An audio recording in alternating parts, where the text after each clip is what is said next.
Okay, Amy, so it's time for our webinar. Welcome one more time, everybody, to Enlighten, your approach to special education with robotics.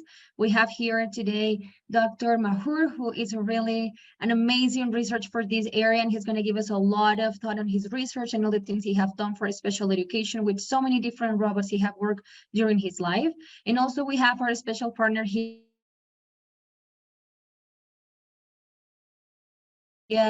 Timothy from Movia feedback and everything with the robots. So let's just get started, Amy, and let's just go ahead. Thanks, Maria. Thank you all for joining. We're just going to go quickly through a little bit about Robot Lab. I'll introduce the speakers briefly, Robot Lab in a nutshell as well, and some of our areas of expertise, followed by Mohammed Mahor's from University of Denver, his demonstration and discussion, following Tim Gifford from Movia Robotics, and then we'll end it all with the questions and answers from you all. My name is Amy George, account manager at Robot Lab. I've been here for over 2 years, specializing in the K-12 schools globally and in the U.S. nation. And I've assisted in implementing multiple AI labs in the U.S. in 2022 and helped launch the VR Expeditions platform in 2021. A little bit about Robot Lab. We're founded in 2011, headquartered in San Francisco, California. We're the leader in integration of robotic solutions, serving over 32,000 customers worldwide. Multiple industries use robotics, including hospitality, banking, retail, education, healthcare, corporate, government, and public administration. We offer consulting, support, sales, obviously, implementation, and repair services. Some of our partners throughout the years, and we've won plenty of awards. And some small, some of our accomplishments from Robot Lab are we're the sole distributors of Now and Pepper robots in the North America and South America regions, creators of VR Expeditions 2.0, a replacement of Google Expeditions VR platform, and we successfully installed AI in esports labs at multiple educational locations, as well as partnering with Movia Robotics with their ASD and special education software platform. We'll get to that in a little bit. Just a couple of use cases for how schools are using the Now robot and implementing them. Lane Technical High School in Chicago. You can read that Benjamin Durham is a science teacher at Lane Technical High School in Chicago, and he's used the Now robotics in his Robotics 2 and adaptive robotics classrooms. I think for some of their students, he's noticed a clear increase in verbal skills since they began working with the robot. Now can only hear clear commands, so that kind of makes them think about how to enunciate and speak up, and that's required in order to get the Now to respond to them. Vocational School G. Marcelli, for Mr.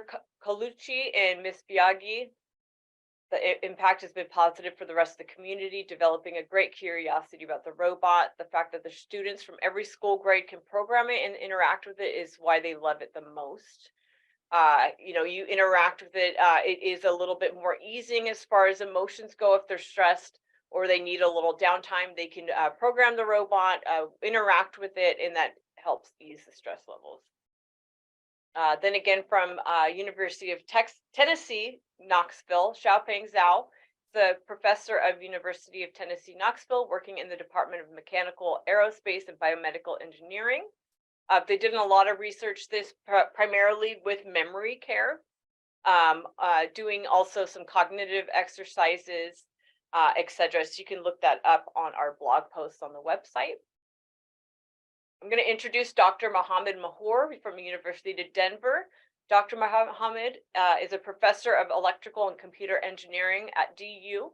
His research lies in the area of AI, machine learning, and social robotics. His current focus of his developing innovative robotics and AI-based technology for improving the well-being and quality of life of children with special needs such as autism and other older adults with depression and dementia.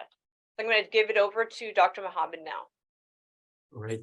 Thank you, Amy. Appreciate it. Good morning, everyone. I'm excited to be here. I'm honored to present my research to the community. And I've been here at DU for about 12 years. And since I joined DU, I've been working on social robots for assisting children with autism, as well as older adults with dementia, early dementia, depression, and social isolation. So I'm going to just give you highlights of some of the research that I've been doing at DU, as well as Dreamface Technologies, a startup company that I founded in 2014 with the idea of making a social robot called Ryan to assist older adults, senior citizens. Next slide, thank you. So just a brief overview of my lab. So at DU, one of the focus of my research is on machine learning algorithm for effective computing. The idea is to be able to use AI to recognize and understand people's emotion, because we wanted to make sure that we can, have better connection and interactions with users. So emotion is really key. So, we as human, we have both cognition and also as emotion understanding, and these two, work together. And the other area is social robotics. And the ultimate goal is to make social robots that understands people's emotions, people's feeling, and can better, interact with them. Next. So just a brief overview of what social robotics or socially assistive robotic means. So social assistive robotics, or SAR, is a niche, a field in robotics that aims at creating robots that can help people through social and emotional interactions rather than physical interactions. And in the picture, you see some, robots that have been used in the field, with children as well as older adults. Next. So the goal of my research lab, which we call it the RoboAssist, research lab, is to develop and utilize humanoids or even non-humanoid social robots to improve the behavioral principles of people, especially those who are in need, those who have social, emotional, actually, and cognitive disabilities. The idea is to use technology, not to replace human, but to supplement human, to interpret humans' behavior, determine, the behavior appropriateness, and provide feedback, do intervention, and adapt, right? So then we can improve their cognitive behavior, they can, improve their social behaviors, and ultimately help those folks, to improve their well-being and their quality of life over time. So especially autism is one of the areas that, we can use social robots. Just a review of autism. So autism is also known as autism spectrum disorder, is a complex developmental brain disorder that manifests in early, life. And the symptoms of autism are social, impairments in social interaction, not having the ability to recognize others, people, emotion, facial expressions, as well as having deficits in making eye gaze attention and eye gaze contact. And currently there are more, 1 in every 44 children are diagnosed with autism. The prevalence has gone up significantly since I started this research. I think 10, 12 years ago, it was around, 1 in every 120. Now it's down, significantly high to 1 in 44 children. And it, occurs in different racials, ethnicities, and socioeconomic, groups. And so usually these children are diagnosed in the, age 2, 3, maybe 4. And there's a high cost for, for helping these children. There's no treatment, no drug or medicine actually as of now for curing autism. However, intervention, therapy is the main approach, right, to be able to assist these children. Thanks. So why robots can help children with autism? So in general, children with autism, they becomes overwhelmed when it comes to human interaction. And so they have anxiety and sensory overload. They talk to people, especially when, the people are strangers. But if you look at a robot, is a simplified version of, eventually human being or animals, and there is no sensory overload, or anxiety. And in general, studies show that children with autism, they engage with robots. They love interacting, with technology. They have a collective, actually, interest toward technology. And that's why we use robots as a mediator, as a tool to be able to, do therapy with children with autism. Thanks. So here I wanted to talk to you about, some of the studies that we have done in the past 10 years. So I'm just going to give you a brief overview of the first study that we did back in 2015, 16. So in our study, the idea was to use Now Robot and then create a set of games that we can work on different social skills of children with autism. So for example, we can help them to improve their verbal communication, help them out or practice, of course, joint attention, pointing, facial expression recognition, and imitation. So in our studies, we recruited more than 7 children, high function autism, and they came to the lab and they had the chance to interact with Ryan and play, the games that we designed. So it was multiple sessions, and we gave them the intervention, the dosages, and then we track, the improvement. And so we had baseline, intervention, and post, sessions, and then after that, after a while, a month or two, then we asked them to come back to the lab to check that, see if we have been able to improve, those social behaviors and skills with them. Next. So as I said, we designed several games, maybe 5 games, and through these games, kids had the chance to basically practice verbal communication with Now, or following, Now's direction of head gestures, or recognizing facial expressions. Of course, Now cannot show facial expressions. However, we use posters, and pictures and cards, so to be able to play very nice, engaging games, actually, with the children on the spectrum who were in our study.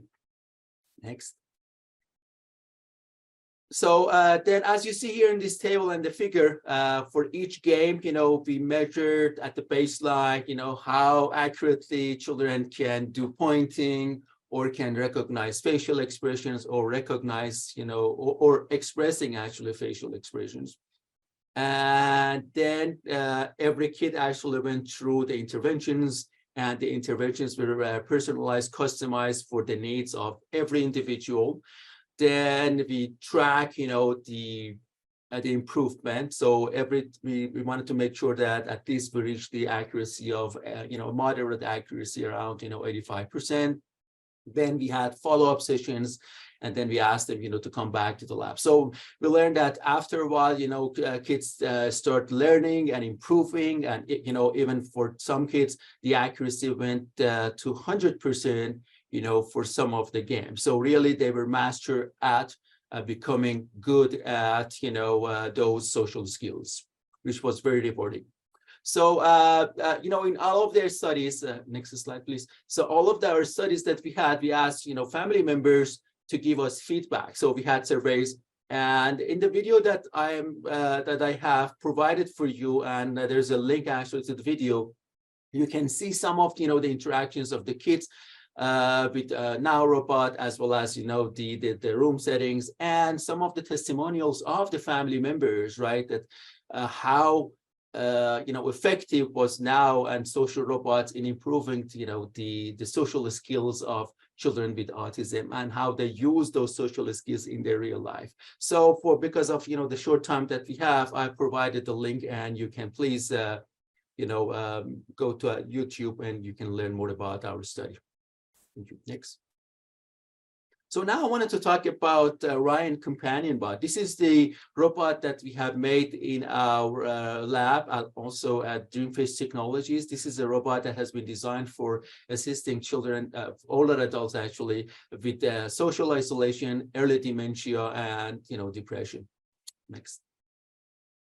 So just to give you a little of a background, currently there are more than 6 million people diagnosed with Alzheimer's disease and dementia in the United States. And the number of people is going to go up, and it's going to be doubled by 2030. 1 out of 9 Americans, suffer from Alzheimer's disease. So there is a huge financial burden on the healthcare industry because of the number of Alzheimer's disease patients. As you see, the cost is really high. It's is in the order of hundreds of $billions. So if you're looking for solutions, technology, innovative solutions to be able to help senior citizens. Next. So, the pandemic actually put a lot of pressure on the healthcare industry. And if there are 7 caregivers today available for each person age, 80 plus, then in 2030, the number of caregivers available is going to go down to 4. And then by 2050, it's going to go down to 3 caregivers.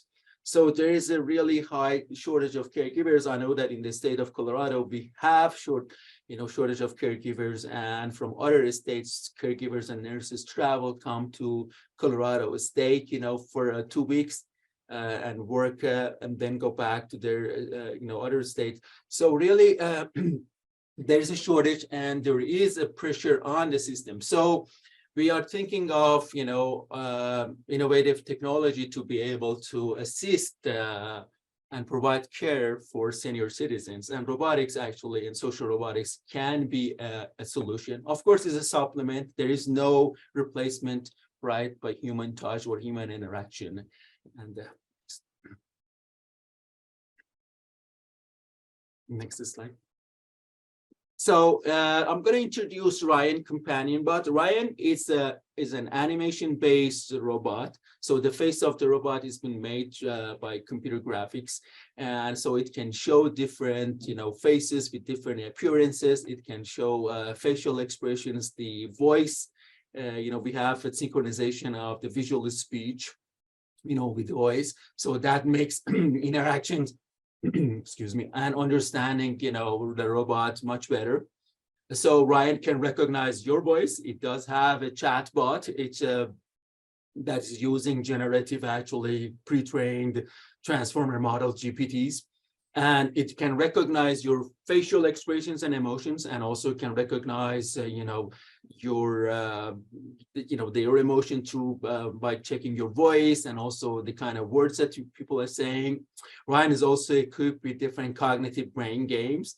Ryan is also a yoga instructor and can help people to do physical activities. Ryan also can play songs and music through Spotify, and so many other features, photo albums, right, for reminiscence therapy, reminders to, remind people, and also to provide reporting to staff members in senior care facilities.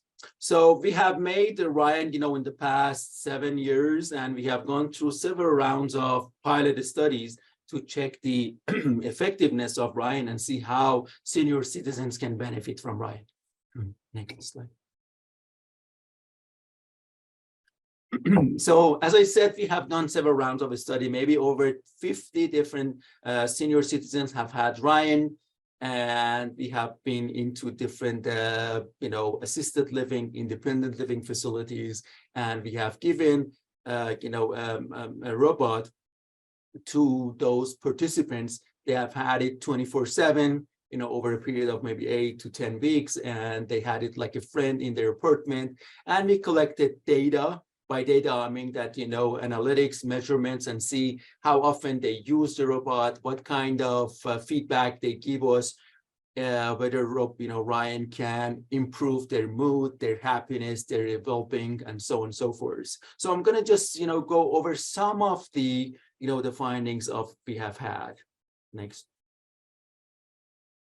So in one of the studies, we wanted to see what is the effect of having a robot that is capable of recognizing people's emotion and then empathize with them.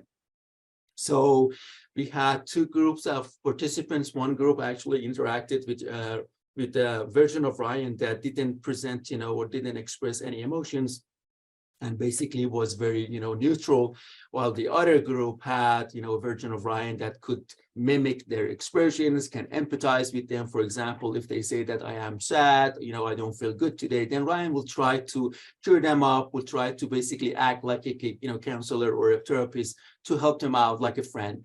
So, and we noticed that those people who had the company of Ryan with, emotion recognition technology, we could see that at least 20%, excuse me, they show, smiles on their face compared to the group that, were at the company of Ryan without emotion recognition technology.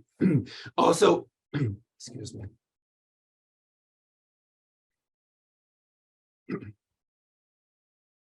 So also we have, excuse me, my voice is not good today. So also we asked the users about, brain games, photo albums, how they enjoy daily conversations with Ryan and so on and so forth. And they gave us all, feedback. We realized that different people have different interests. So it depends really, what your interest is. Some users may use, brain games the most. Some of them may, be interested in having daily conversations, with Ryan and so on and so forth. Next slide. So at the end of all these studies that we asked the users, give us, feedback so we can improve Ryan, and also we can see what kind of, impact they had on their life. So these are some of the users' comments and feedback testimonials, basically, the senior citizens had when they were at the company of Ryan. So they, some of them said that we really enjoyed listening to Ryan talk about, my family photos. That was the reminiscence therapy. Some of them, said that the reminders were great. Some of them, they were really happy, having daily conversation with Ryan because they were socially isolated and they were, alone living their apartment. So that was wonderful. Next slide. So here I'm going to show you a video of, participants actually in our study talking to Ryan.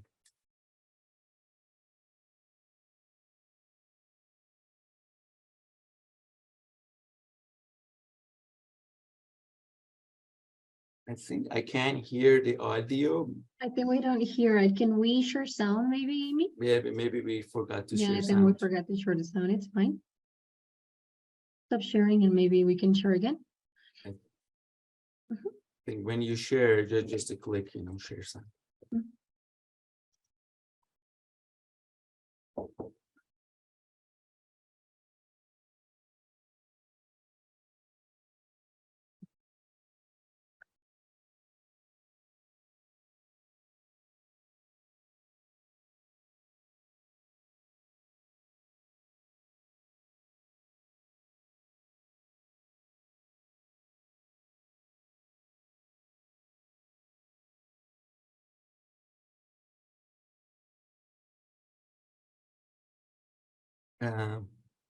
Amy, when you click, there's a little box, actually checkbox that you need to make sure that that's checked.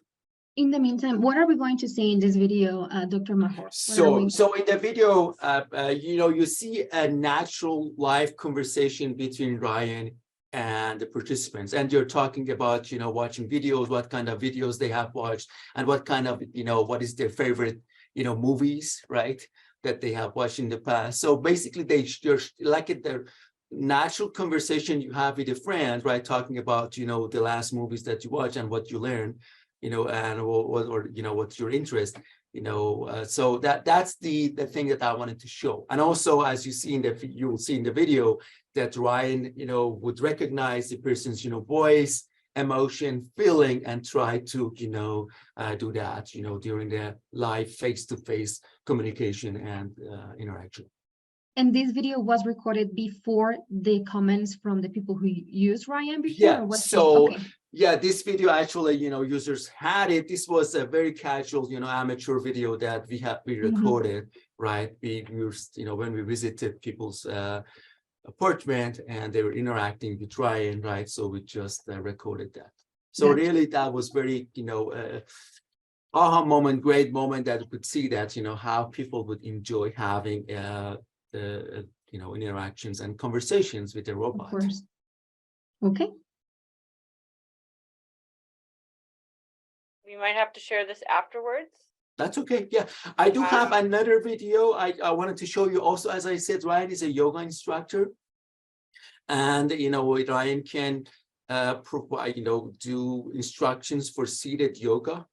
And there's also a video of. What is one of your favorite things? You Oh, can't here you hear go. the audio, right? Yeah, we can hear it now. Yes, Okay. perfect, Amy. Oh, I don't know. I kept watching Clash of the Titans.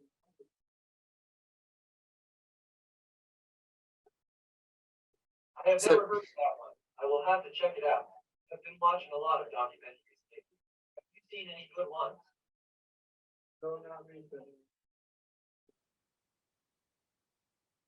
I have seen a few that are good. I think I will watch one tonight. I'm getting tired of the same old stuff. Oh, all right. We'll go for it. Yeah, you see that, the You know what I conversation. think of? COVID is good. What is your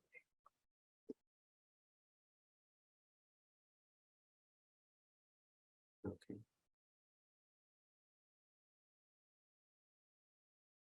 So in this video, actually, I'm showing Ryan is a yoga instructor with a group of senior citizens who came to DU, and we had a study with them to see that how a robot, a social robot, can be a yoga instructor, can help people with balance, resiliency, and improving their shoulder range of motions, help them to do meditations and and so on and so forth.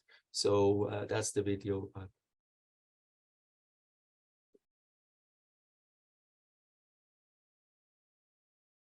So they're working on their, neck and movement, and also Ryan can move his arms. So that's another, piece that has been after this video, basically. Okay.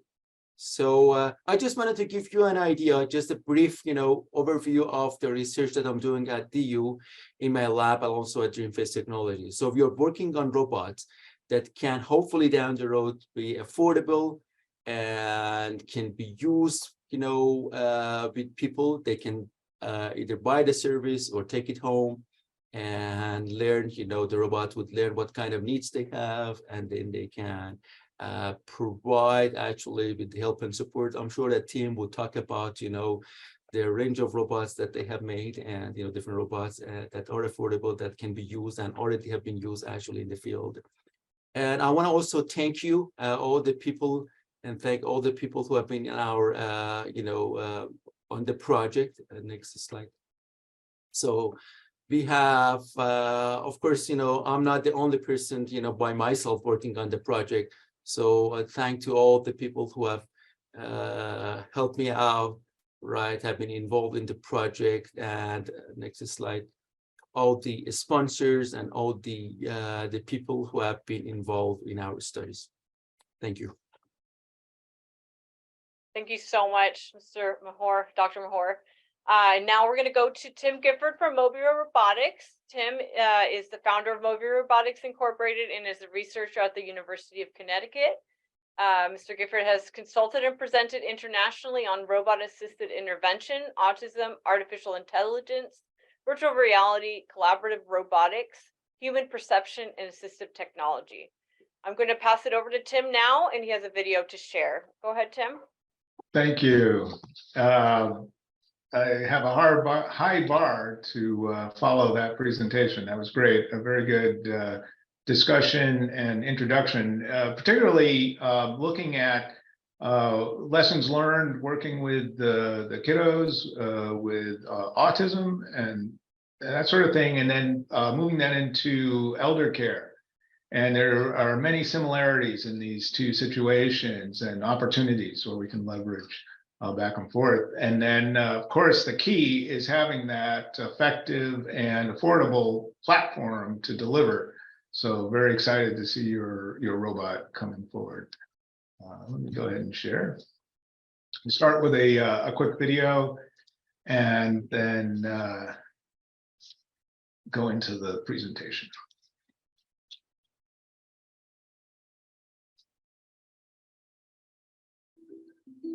Having Movia in our life, in our home, has made things easier. Having another system in place, another tool in the toolbox is always nice. For him, it's like he's playing, and that's always good. Yes. Blue square. Well done. This has really given us a light at the end of the tunnel. When we originally started, he was nonverbal. The first time I ever got Logan to say hello and goodbye was through one of the sessions with the robot. Everywhere we go, Logan's saying hi to people now. He's even saying their names. He's looking at people. He's watching what everyone else is doing. He's interested. It's given me so much hope for his future. And he's just interested in seeing everything now. I recommend it 100%.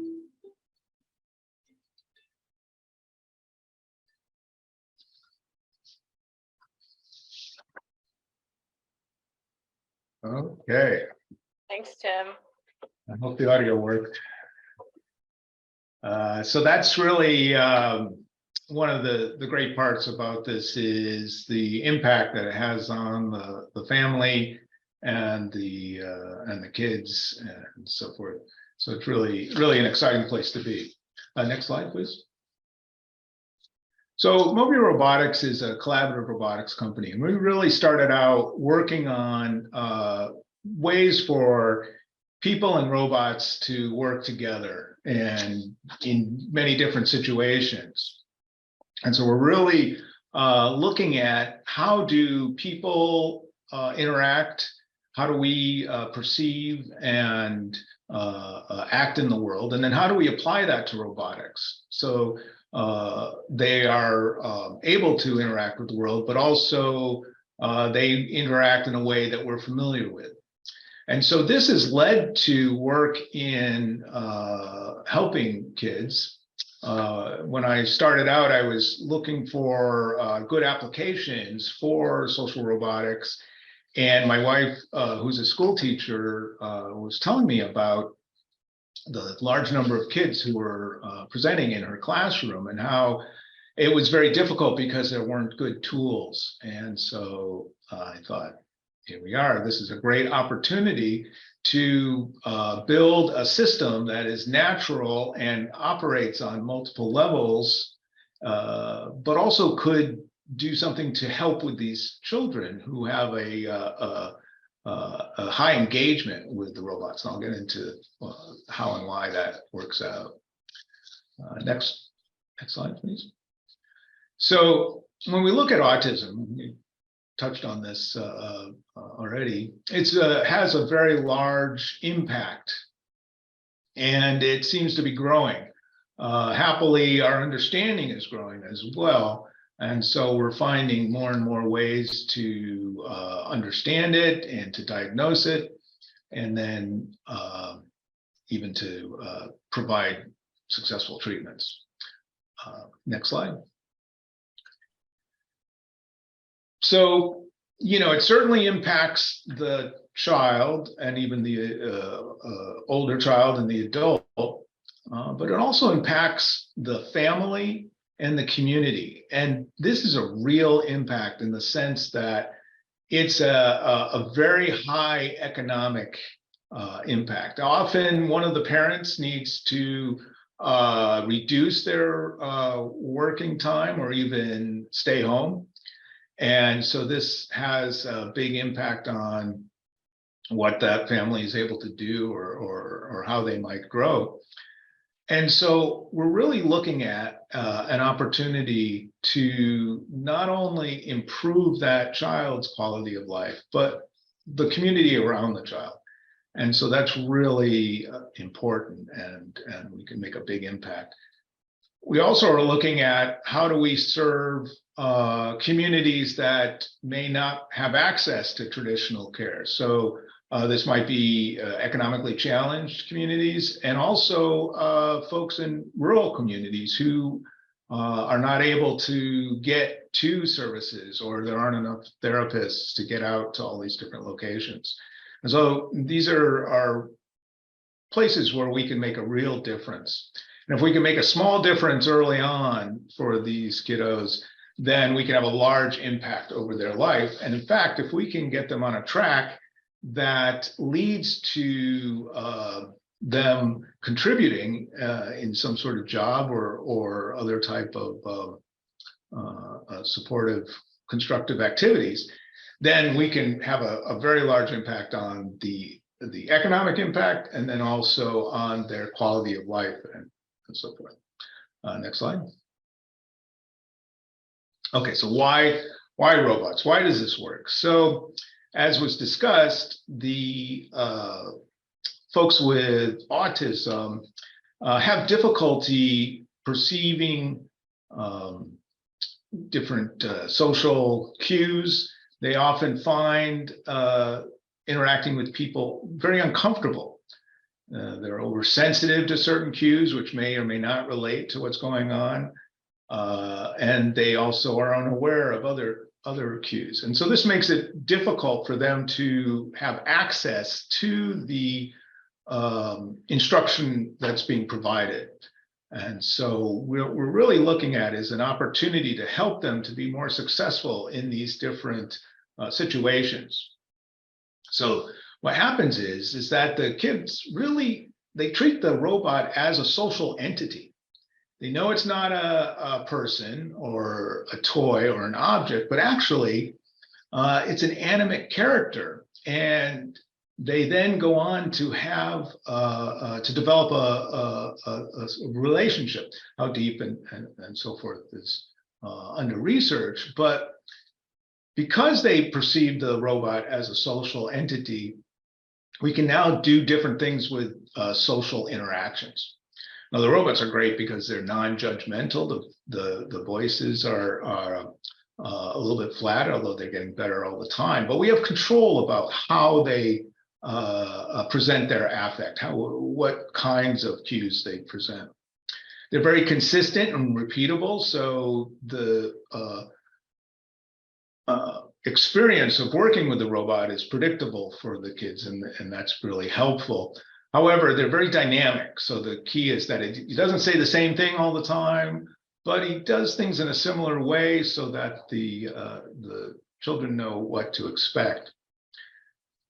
The robots are simpler, so we have the opportunity with these simple features then to train the kids and teach them about social cues.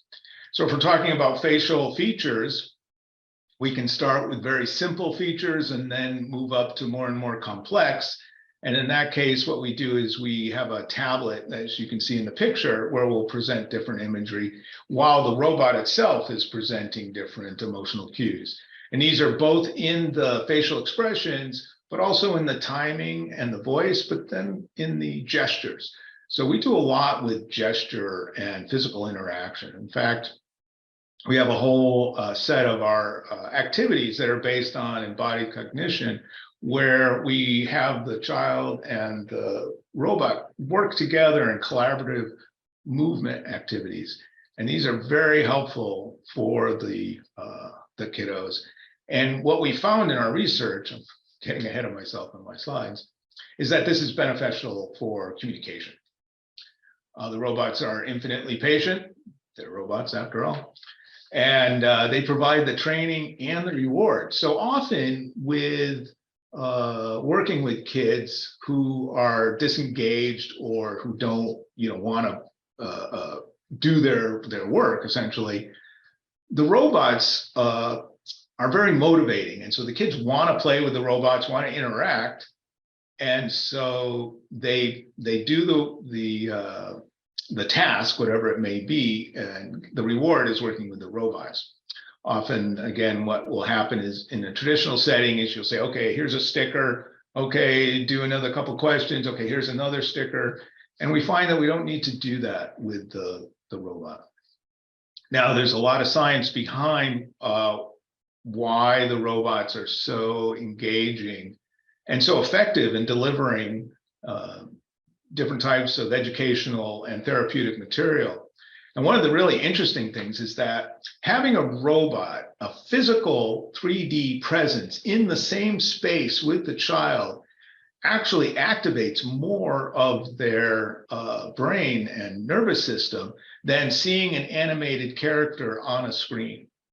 And so this additional activation leads to many things, and one of which is quicker uptake of knowledge, and then also longer retention.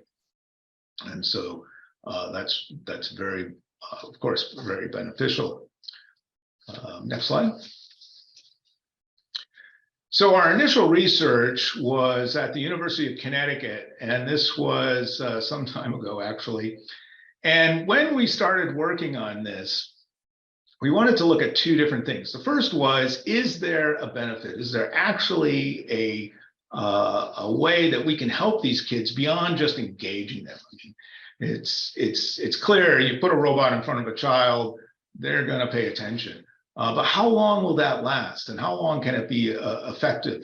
But then, more importantly, can we actually change or help these kids in a measurable way beyond just having them engaged in the material? And the second thing that we looked at is it possible to make a deployable system that could actually be beneficial in a classroom?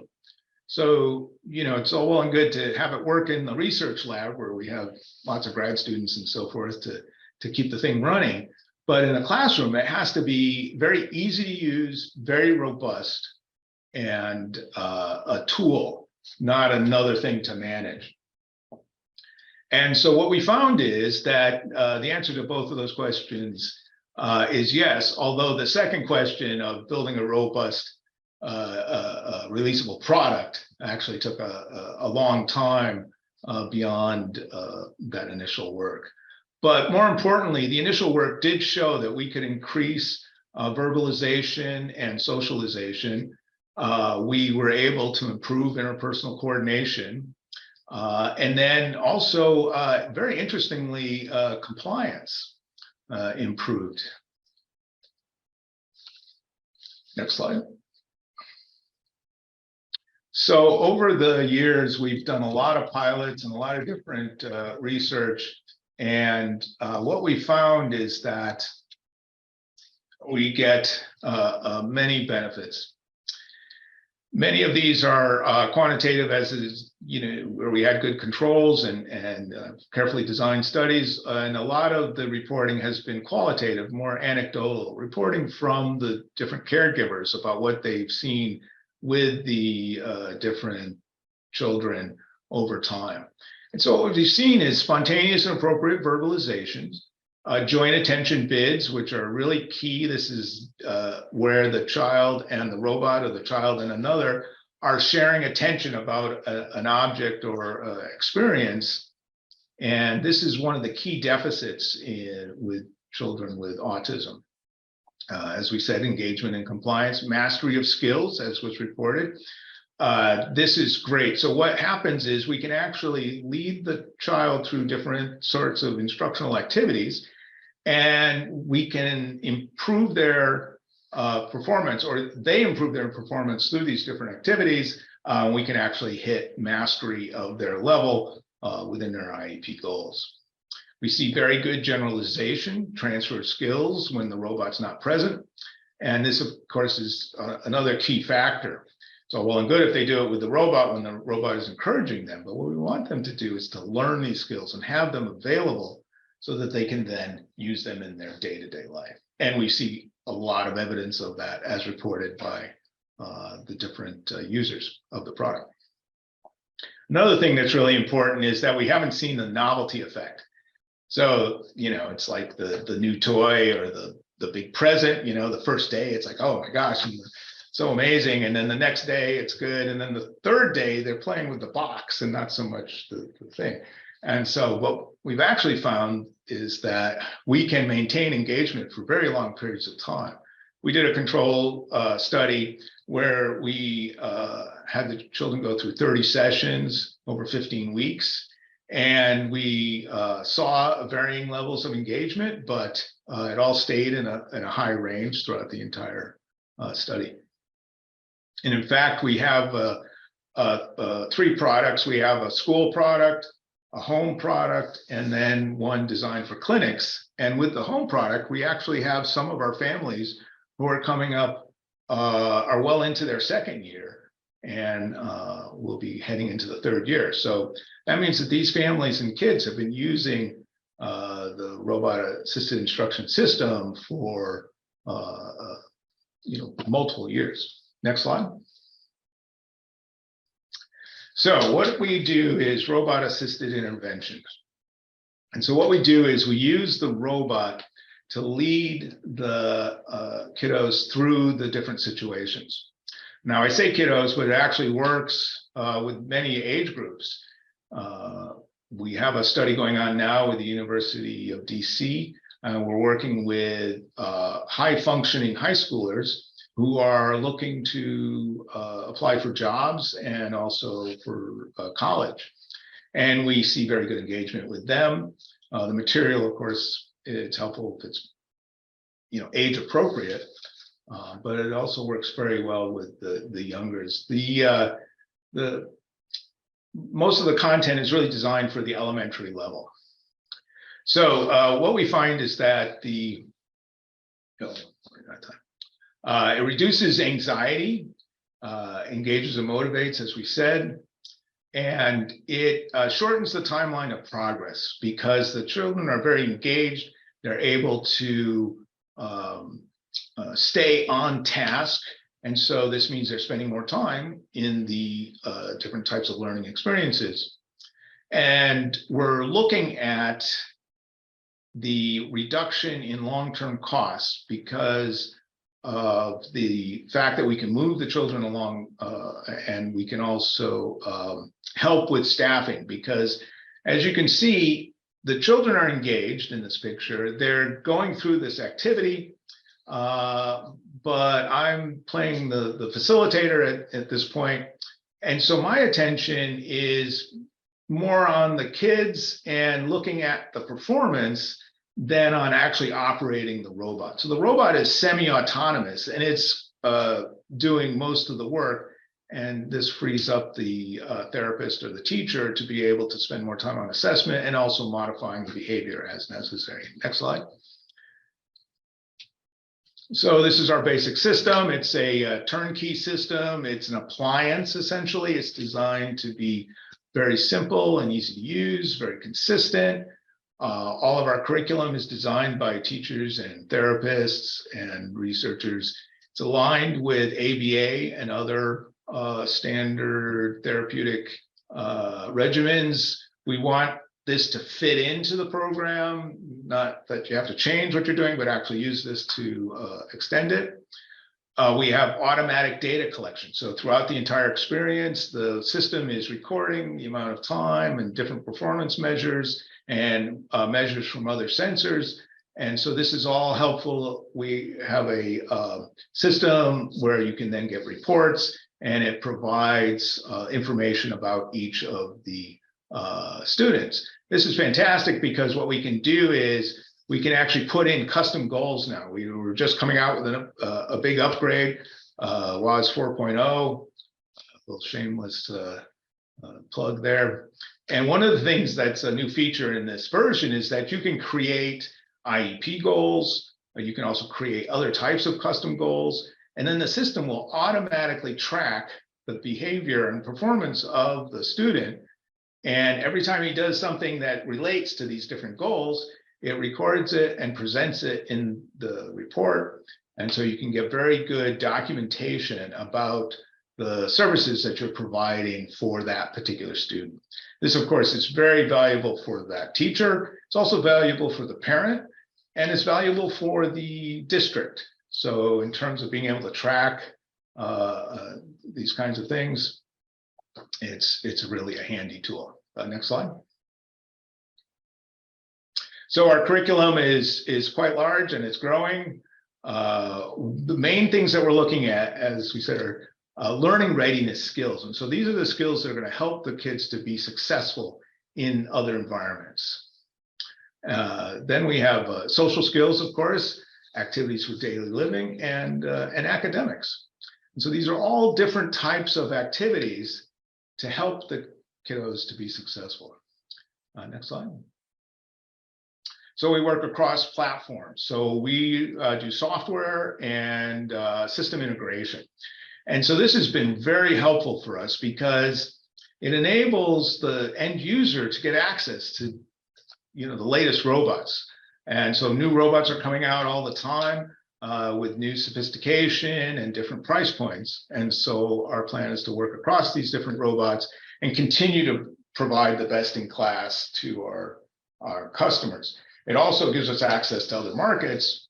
And so, very interested in Ryan, as we've been looking at the elder care market for some time. And it's all about access. It's all about being able to get to the customer in the market. Next slide.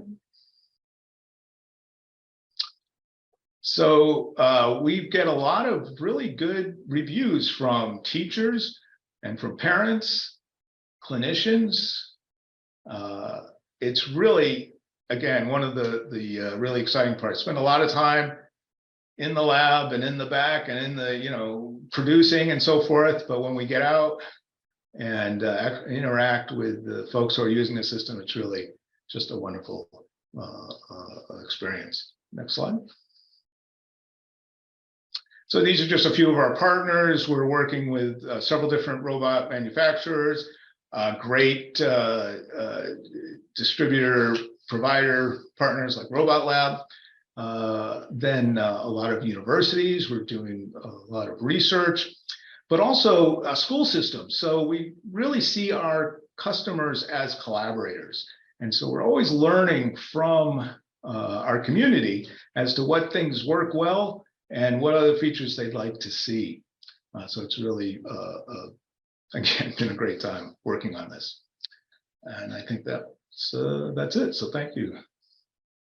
Thanks for the opportunity. Thank you so much, Tim, and thank you so much, Dr. Mahor. I think now is the time we're going to be opening it up for Q&A. Marie, is that correct? Yes, correct. And I apologize.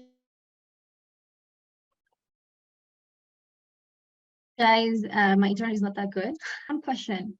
I think it's for team. Which added value to move from now to other robots? This is from Oh, okay. So, Daryl. oh, okay. So the internet's dropping in and out. I don't know if it's me or Yeah. So it's mine. But sorry, here we go again. Which added It's in the Q&A, the question. value to move from now to other robots? Thanks. I'll click on that. Yes. So the Now is a fantastic robot. He's sort of the elder statesman of the group, and we've done a lot of work with Now. Now is a really good platform, but there are some newer robots that are less expensive. They may not have as many capabilities, but for like the home market and so forth, it's very effective. Also the portability, some robots are much smaller, so that's for families. They want to be able to take the robot with them when they go to grandma's and so forth. So that's really a key feature. And again, it really depends on how you're going to use that system and if it's going to be used for other things within the school. Often the systems are used for STEM and for special education. So it's an open question.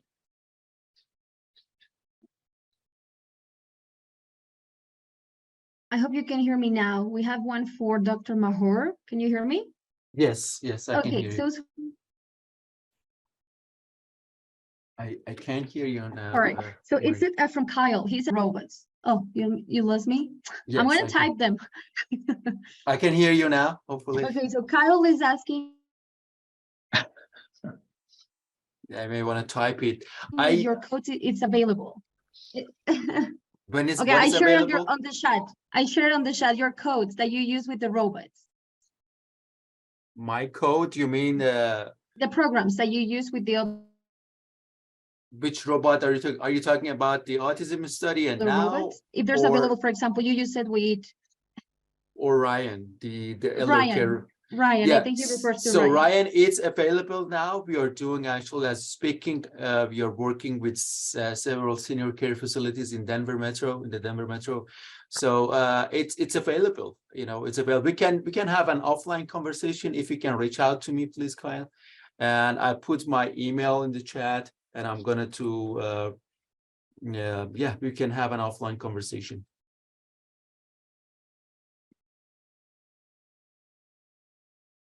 Carl, do you have my contact info? If you know, it's easy to find me. And that's a good question. So I see a question, you know, for me from Jane, that why more students are being diagnosed with ASD. I'm not a doctor, you know, I'm not a physician, so I'm not a medical doctor or a psychologist to be able to give an accurate, you know, answer to this question. A team might be able to help me here. But what I understand is, you know, first of all, you know, the term, you know, autism spectrum, you know, disorder, there have been some, you know, the changing the definition. And also there has been awareness, you know, increase in the awareness of autism actually, you know, and also the better methods, you know, more accurate than methods for diagnosing people. And so there are several reasons for that. And also I have heard, you know, rumors around, you know, about, you know, different, you know, the environmental factors, about, you know, the kind of food we eat, I don't know, so many other things, but I'm not, you know, the right person to answer that question accurately. So just to chime in, it is a big question, and there's a lot of factors that are changing. So you know, one of the things is, you know, with better recognition and diagnosis, perhaps the number is increasing just because we're recognizing it more often. But that does, if you look at the numbers, that does account for some increase, but not the entire increase. It's really quite dramatic, the number of new cases that are identified versus where they were in the past. And so in terms of what's happening, you know, it's different theories as was stated. It seems to be the combination of a predisposition in the genetics combined with environmental effects that could be an additional stressor, and then combined with this understanding. Now, it being a spectrum means that there are very high functioning folks who will have some of the symptoms or effects, but are able to be very successful. And then others who are low functioning, who are overcome by their intellectual and developmental delays. And in both cases, this type of assistive technology within the RAI and SA, socially assisted robots, are a great opportunity to improve the outcomes. I think there's a question for me from Luis. You're talking about the games, you know, you're talking about the games for now and the robot, right? Now robot and kids with autism. Is that correct, Luis? So if that's the question, then, you know, Yes, I think that's the one. so as I explained in my slides, these games are, you know, for interaction, you know, with the robot. So for example, you know, the robot asks you, you know, show you a picture of, you know, person with an emotion expressions, and ask you what kind of expression you see. And that might be tied to a story. You will tell a story and show the picture of the person and ask. Or it can be pointing to an object, or it can be, you know, asking, you know, the person that, the kiddos that show me, you know, particular expressions, but it's gamified. And I think all this stuff that also Tim is doing is, you know, the interaction is through some sort of games, although it's ABA therapy, but it's not, you know, like a straight ABA, right? It's gamified to have better interactions, right? And engage people in, you know, the therapy. Am I right, Tim? You may want to chime in here. Sure, yeah. So what we do is we do a combination. So we do some interactions that are very similar to those that might be done by a therapist, and other times we do interactions that are within different types of game situations. And then we also do interactions that are very socially bounded. So every time the robot starts with the child, he says hello, and then goes through different types of interactions that are, you know, more socially grounded. And then, of course, at the leave taking or at the end, there's a farewell and goodbye. And so within the whole session, there are many different games and such, but it's always grounded in that the robot is a social entity, a social character, and a friend to that child. And just one point that I want to bring out with that is the robot actually represents a safe place for that child. So some of these kiddos don't get a chance to have successful social interactions. And so the robot, being very patient and very calm, is not going to be offended by something that the child does that's really out of the social norm. You know, they're not doing it for any, you know, reason other than they're not able to do it correctly or as one would expect. And so over time, being able to learn social skills with this trusted friend and then to practice and gain confidence, and then they can take that skill and use it with their cohorts in other situations. It's really quite dramatic. And we didn't really design it in this way, but it has been an outcome just from the steady, consistent interaction with the robots. Very interesting. I don't know if you can see me. There's a question from Sydney who is asking to you, Tim, how many programming languages can be used to program So we have different systems based the on robot? yes, so we have different opportunities based on the robot. Often we have STEM software from the different manufacturers on the robots, and so, you know, they can use different programming languages to do interactions. Within our system, it's its own software. So there is some programming you can do to create custom lessons and so forth, but it's not really programming as much as just putting in a sequence of events. So it really depends on the application. But related to the question before that, Amy and her team can really answer those questions and get you to the right robot to fit your program. Yeah, there is a large range of the Robot Lab cells that are compatible with the WAS software from Movia.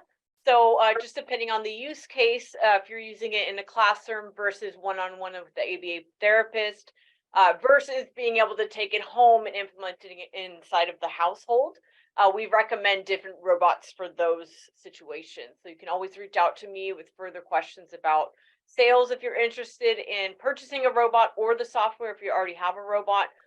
We'll let you know the compatibility and price range for that. And in my case, you know, Ryan doesn't record any programming because it's already been programmed, and it's, you know, ready. It's very easy to use it. And we have designed it for older adults or, you know, the senior caregivers to be able to use it simply by, you know, pressing buttons or icons, you know, on the screen, or through voice commands. But if you want to ask what kind of languages, actual languages we use, you know, the backend, I would say Python, C#. These are, you know, the main languages that we have used in programming the robot, and, you know, robot operating systems for those who are technical, C++ and, you know, ROS.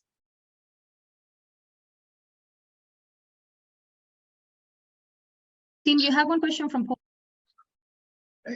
So it looks like,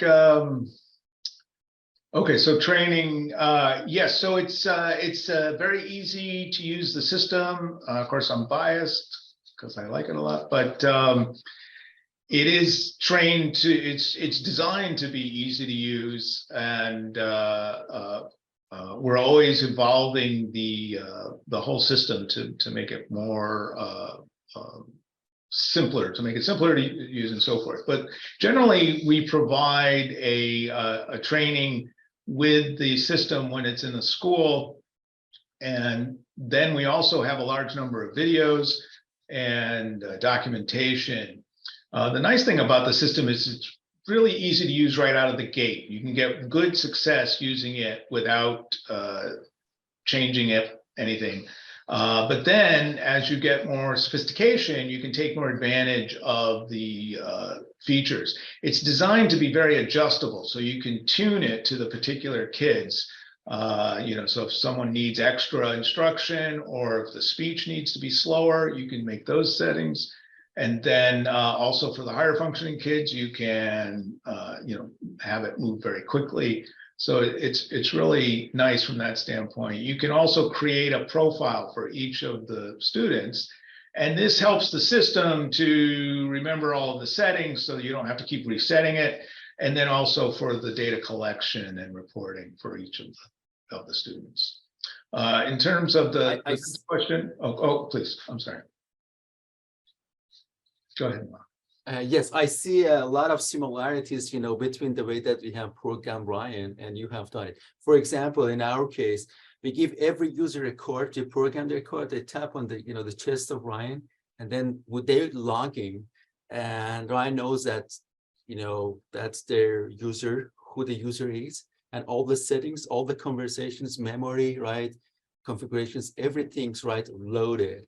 So it's kind of personalized, right, for each user, and that makes it so easy, right, for people to use it, or a group of people to use it. Every person, can use, one platform can be given to a classroom, or can be used, in a for therapy by therapists, and they can switch basically. So that makes it so easy, right, for end users. We have more question from Rebecca. Sure. So, for us, we're in. You guys can get it. Are robots getting patient settings? Yes, we have many units. I think we have over 80 units in schools at this time. We also have a large deployment with the DoD on bases. That's based off of our system, and that's 40 schools with 145 units. And then we have our deployments mostly in the United States. And again, those are about close to 100 robots in those situations. Sometimes it'll be one in one school. Other times a district will have several, one in each school in the district, in the town. And then we also have schools that go for larger deployments, 10 units. And so it's been very, very successful from that standpoint. And then we have it in over 80 homes as well. So very good traction. Tim, which platform is this mostly? I mean, it's the Now, and the iPal from Avatar Mind, and the Kebi from Nula Robotics. Thank you. And most recently, Movia is compatible with the Pepper robot as well. So it's the same family as the Now robot. Also, the Kebi robot has a new version out as well, and that is still compatible with that robot. So Robot Lab has all of those available for purchase, including the software licenses, or you can purchase them separately. Those are all available on our website. So you can reach out.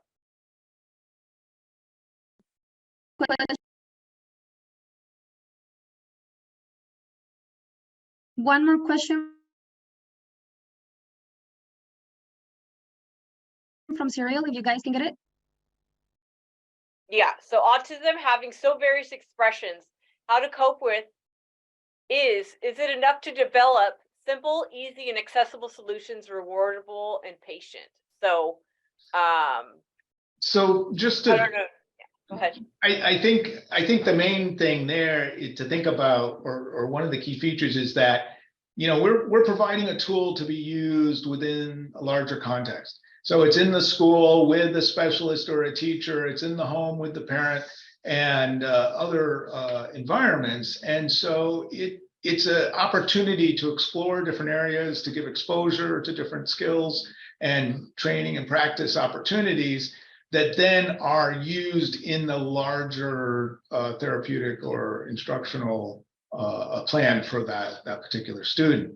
And so it provides a very good and strong base that can then be tuned and customized based on those particular interactions. Amy, I think we can stop sharing the screen and we can say to everybody, thank you. So you want to go ahead and say bye because my internet is the worst today.